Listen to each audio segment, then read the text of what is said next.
Welcome. This is Gutted. Loaves, fishes, and being more than the sum of your parts. I'm Dr. Stacy Marquis, and today we finish our exploration of Season 2, Episode 4 of The Chosen. Its title, The Perfect Opportunity. Our last episode spanned nearly 40 years in the lives of two brothers, Jesse and Simon. This episode opens with Simon pressed against a wall, his body angled just enough to blend in. In his arms, he holds a basket of onions that he picks at idly. He isn't hiding, he's positioning. Years of practice has taught him when to disappear and when to take up space. The street erupts into chaos. Men argue. Fruit spills to the ground. As a hay cart that rattled through the crowd just moments earlier catches fire, panic spreads. Attention shifts away from what matters. Simon isn't startled by the chaos. He created it. The argument, the produce, the fire. He knows how fear compresses time, how urgency overrides discernment. He knows where people look when they're scared and, more importantly, where they don't. A Roman magistrate, heavily guarded, turns toward the disturbance. Simon, stepping in behind him, pulls his head back and, with his blade pressed against the man's throat, delivers his message. No Lord but God. Everything stops. It's as if time itself has been suspended. Then, applause. What looked like violence was choreography. This wasn't an assassination attempt. It was a rehearsal. From a nearby hillside, a man watches the exercise unfold. His name is Atticus Amelius, cohort urbanae, a Roman spy. He doesn't worry about chaos and rebellion. Those are easily crushed. What worries him is restraint paired with conviction, the very things he just saw in Simon. Atticus has one job: kill Simon, son of Zebulon, before he kills the real magistrate. For decades, Simon has trained, honed his discipline, and refined his skill. His instructors trust him, but this isn't just any assignment. It's meant to fracture power from the inside. While training sharpens skill, it doesn't resolve identity. It leaves a person waiting for something to make the cost worth it. And for Simon, this assignment does exactly that. It aligns the fragments of his life. The boy who watched his brother suffer without help. The young man who watched Romans beat Jews without consequence is now a zealot who believes that conviction paired with discipline legitimizes violence. Simon's path may be narrow, but it's clear. And the clearer that path becomes, the more Simon's sense of self depends on staying on it.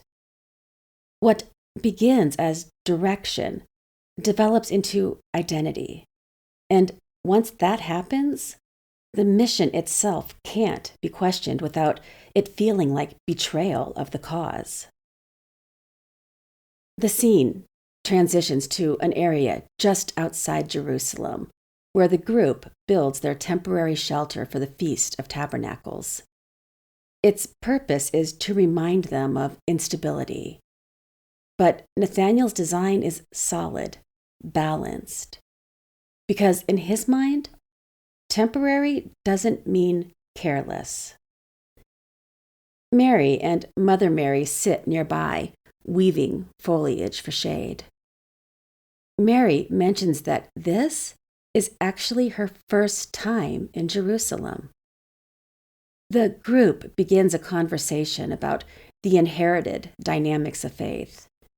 For Mother Mary, pilgrimage was always assumed, woven into daily life. For Mary, it was something observed from a distance, while Matthew admits he didn't pay much attention. He just remembers his father leaving 3 times a year.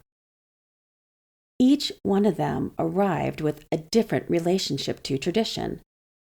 Some absorbed faith early through rhythm and memory. Others pieced it together later through observation. As a group, they're learning how to dwell together without assuming they all arrived the same way. Nearby, Andrew pricks his finger and, overreacting, sticks his finger in his mouth, sucking on it dramatically. Thomas just stares. Andrew shrugs. What? It was sharp. Simon, looking at his little brother, just shakes his head and changes the subject. He needs volunteers to do some shopping in town. Finger still in his mouth, Andrew's hand shoots up. Ooh, pick me, Simon. Simon agrees on one condition, that he stop doing that. Inside the city, Shmuel prepares to preach, to draw people into his campaign against false prophecy. Yanni, a fellow Sanhedrin member, selects a location, one crowded with the poor and desperate, those easiest to convince. As people listen, words gain weight. Weight becomes influence, and influence opens doors to power. For him, truth is meant to circulate. For Shmuel, truth is fragile, something to guard. Once words leave your mouth, they no longer belong to you. They're repeated and can be altered or misunderstood. They're taken up by lives you can't control.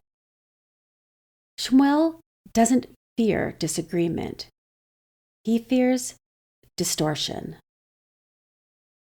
Just north of the temple, Jesse lies at the edge of the pool, his eyes focused only on the water. When it stirs, he drags himself forward, his body scraping the stones as others rush past and over him. Someone always gets there first. His hand strikes the rock hard enough to sting. A friend asks if he's okay. Jesse just nods. He's done trying. The friend asks the hard question. If he has no hope, why does he stay? Jesse remains quiet, suspended between effort and futility. Leaving would mean releasing the fragile possibility that something might still change, while staying means enduring the slow erosion of his hope. But he stays. Outside the city gate, crucifixions line the road, a daily reminder of Rome's zero-tolerance policy. Simon, son of Zebulon, who we will now call Z, takes it all in as he approaches the gate. His pace is steady, his emotions contained. This isn't the time for defiance. Defiance confronts power. Restraint navigates it. He approaches the gate, prepared for questions, the body search. As he's waved through, behind him, a dying man screams. Turning to the guard, Z asks, "What was his crime?" Murder. that word lands heavier than the scream. Here, violence isn't forbidden, it's regulated. The difference between justice and execution isn't morality, it's permission. As Z disappears deeper into the city, Nathaniel and Thomas reach the edge of a crowd in the marketplace where someone with enough confidence and volume is teaching. To them, it's just another voice in a city full of them. But for Matthew, who stands half hidden in an archway, there's history. He recognizes Shmuel immediately. He gestures awkwardly, trying to get their attention. They're the kind of movements that only make sense if you already know what he's trying to say. As they head over, Thomas mutters about how annoying he finds Matthew. He's just too much. Nathaniel, with all the subtlety of a honey badger, agrees, yeah, it makes sense because they're essentially the same person, all numbers and figures. Matthew explains the history between Jesus and Shmuel, and they decide since Shmuel doesn't know either of them, they'll keep watch and redirect anyone from their group who comes too close. Deeper in the city, Z moves through the side streets, down alleys, and eventually into the tunnels beneath the city, where he meets with other zealots to finalize their plan to assassinate the magistrate. Atticus, who follows at a distance, mentally prepares his own plan. As the sun dips lower in the sky, Nathaniel checks the shelter one last time, while Z, focused on assuring the success of his mission as well as his own escape, double-checks every detail. Atticus, unhurried, examines every move Z makes. 3 men, 3 different kinds of vigilance, each governed by a different loyalty. The shelter is finished just as the sun slips below the horizon. As the first star appears, Jesus begins the familiar blessing, "A woman of valor, who can find?" As they settle in, conversation begins to emerge. Matthew studies the structure, taking it in, and then carefully notes that this roof won't keep out rain. He's not trying to be critical. He's trying to figure out why they built a roof that doesn't protect from the elements. The group as a whole explains not just the design, but the meaning behind it, the openness, the exposure, the reminder that their protection comes from God. Matthew, who wants to learn Torah, listens. What's happening around him is instruction that doesn't come from scrolls or formal teaching. It's learned by watching, by building alongside others, by being corrected without being embarrassed. It's the slow education of belonging. Jesus widens the frame as he reminds them that dwelling in booths levels people. For 7 nights, wealth and status lose their edge, and everyone sleeps under the same conditions, exposed to the same elements. Andrew, looking around, points out accurately that not all booths are created equal.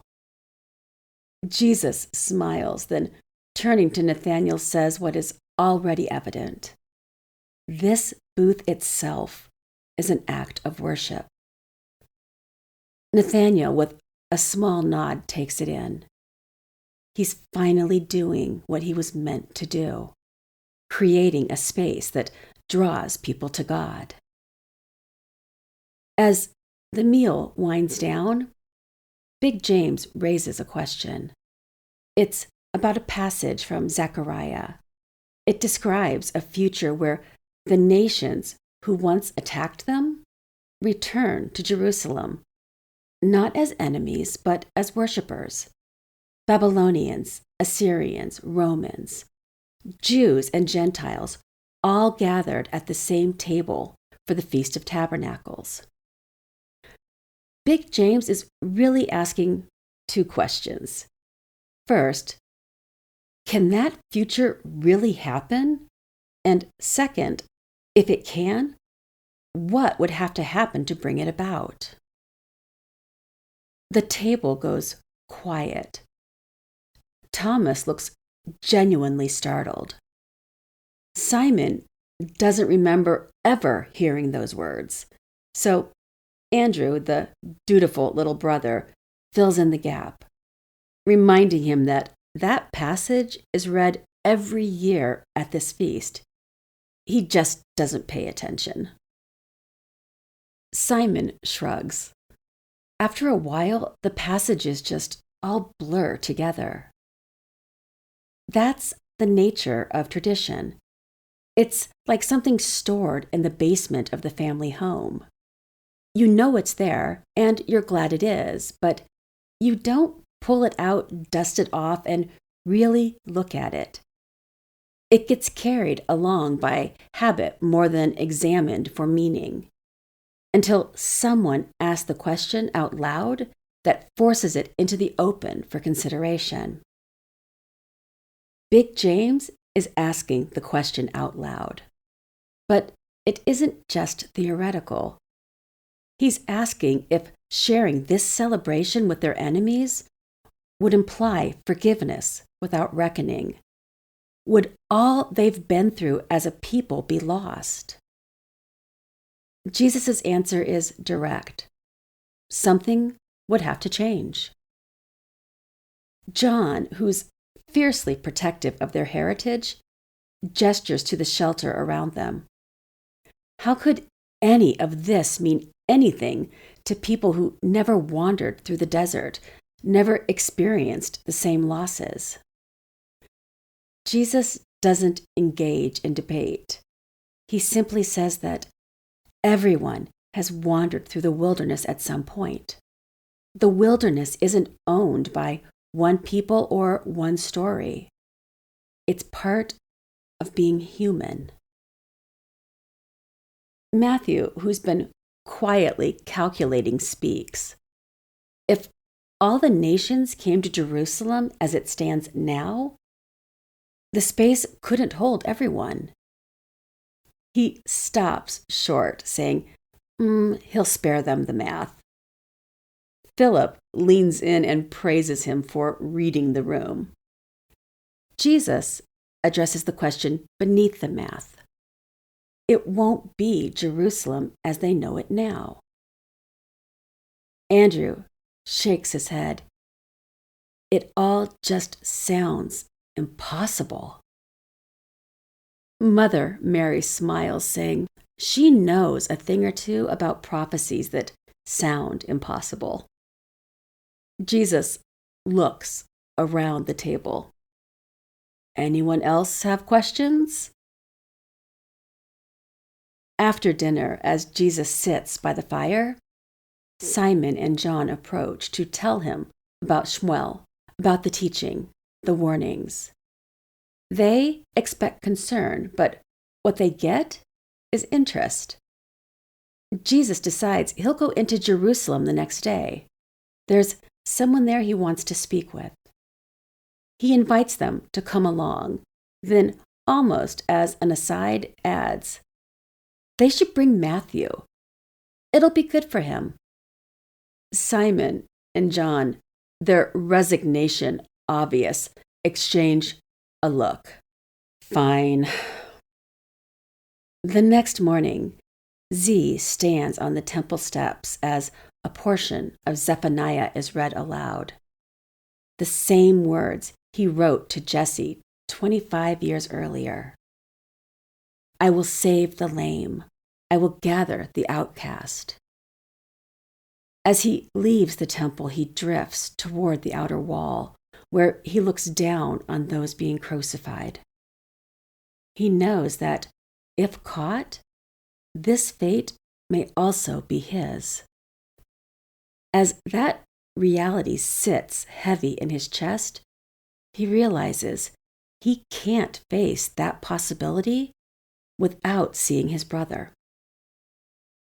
As Z heads towards the Bathesda pool, Jesus, Simon, John, and Matthew make their way toward Jerusalem. As they pass those being crucified, Jesus slows his pace, the weight of his mission settling even deeper into his body. Deep in the city, a Roman official, Petronius, dressed in all his regalia, walks through the streets, then stops at a covered bridge and waits. Atticus, dressed to disappear, emerges from the shadows and scoffs at the display. Petronius, annoyed, says he doesn't get paid to blend in. Men who advertise power tend to resent those who don't need to. Atticus makes it clear he's not there by accident. He names the threat plainly. A zealot who's precise and disciplined wants Petronius's boss dead. Petronius panics, demanding that Atticus remove the threat. But Atticus refuses, saying arrest would only sanctify him, and torture would just make him a martyr. What he wants is to kill him in the act, to send a message back to his bosses, one that clearly communicates, don't mess with Rome. Rome has learned that fear alone burns too hot but too short. What lasts is humiliation, ineffectiveness, the quiet erosion of belief. At the pool of Bathesda, Jesse lies where he has for decades. Z approaches, saying his name and then saying his own. Jesse laughs. The brother who left was younger, naive. The man who stands before him carries years in his posture. While Jesse hasn't moved from this place, Z has become someone else entirely. Z admits he knew where Jesse was, but there are rules. The pool is forbidden. Jesse doesn't argue belief. He argues survival, living for years in a body that won't cooperate, watching others arrive first every time. Z responds by tightening the world until it can't bend. He speaks of order, of purity, of a God who doesn't play games with suffering, a God who demands action, not waiting. But Jesse hears something else. If Z can justify violence, he doesn't have to justify his absence. When Jesse calls him out for killing, Z reaches for scripture that permits it. Jesse then brings it back to family. If the land must be purged, where does that leave people like him? Z insists he left to save him. And Jesse asks, what about his life looks like he's being saved? What surfaces isn't rage, it's distance. Z didn't just leave physically. He left emotionally. He speaks fluently about justice, but doesn't know how to sit with suffering that can't be fixed. He sees a brother trapped by waiting. Jesse sees a brother who chose certainty over presence, purpose over compassion. neither can follow the other where they've gone. Z says goodbye because he believes there may not be another chance. As he turns to leave, Jesse begins to read the letter that he wrote all those years ago. Z turns, saying he still believes it. He's just changed the way he plans to fulfill it. They part, both of them knowing this may be the last time. Shortly after Z leaves, Jesus and the boys arrive at the pool. Jesus spots Jesse immediately. He doesn't ask about the pool, the rules, or others who always arrive first. He asks Jesse about his desire, about whether he still wants to be healed, or if his survival has been narrowed into endurance only. Jesse answers honestly. He has no one. He's tried. He's tired. Jesus doesn't negotiate the system Jesse has adapted to. He dismantles it. Get up. Not when the water moves, not when someone helps. Now. And Jesse does. The miracle isn't just movement. It's interruption. A life reorganized in public. A body no longer waiting for permission. When challenged by the Pharisees, Jesse doesn't defend theology. He defends reality. He's standing. That has to count for something. He hurries away from the pool, saying he has to find his brother. In the upper city, everyone is in position. Atticus, disguised, walks beside the magistrate's wife. Z, basket in hand, waits in the shadow of an archway. As the signal is given, merchants argue, fruit spills, a hay cart rattles through the street, then catches fire. As panic spreads, everyone looks. Z, crouched on the ground, reaches for his dagger. Atticus watches him closely. As he begins to stand, his eye catches movement. A man walking, carrying a rolled mat. He remains frozen as the other zealots wait, confused. The chaos is perfect, the opening wide, but Z is no longer watching the magistrate. He's watching his brother.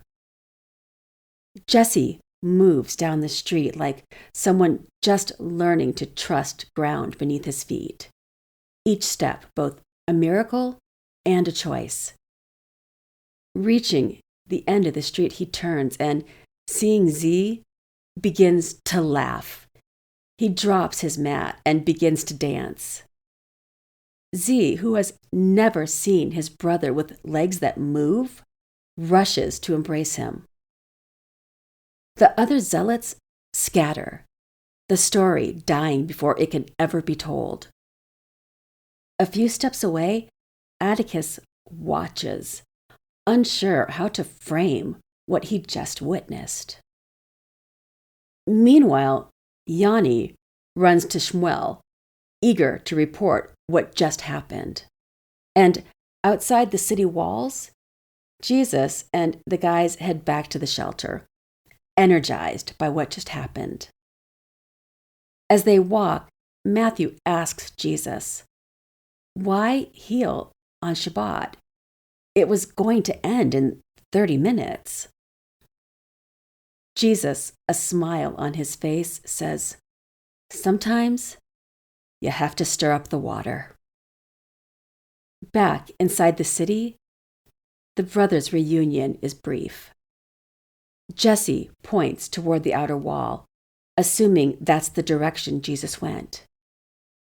Z doesn't hesitate. He runs, not from Rome, not from death, not from the life he built. He runs in pursuit of the Messiah that has finally arrived. Join me next time as Z pursues Jesus and Atticus follows Z.